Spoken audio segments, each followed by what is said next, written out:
আসসালামু আলাইকুম বন্ধুরা, আপনাদের দরবারে হাজির হইলাম। বন্ধুরা, আজকে আমরা একটু শাস্ত্র ধর্ম নিয়েও একটু আলোচনা করি। পৃথিবীতে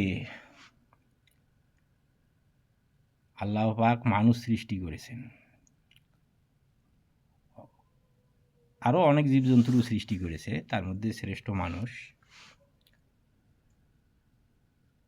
ধর্ম ভেদাভেদ এসব সৃষ্টি হয়েছে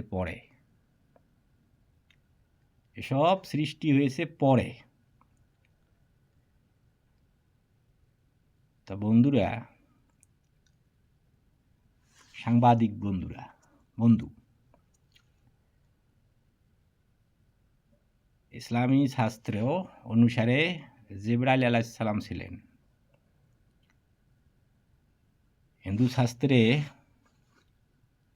নারায়ণ নারায়ণ নারায়ণ, নারদ। বন্ধুরা, আমার সঠিক জিনিসটা জানা নাই, আমি জিনিসটা পরে আলোচনা করব। কে যেন ডিস্টার্ব করতেছে, আবার দেখা হবে। এটা কথা হইল।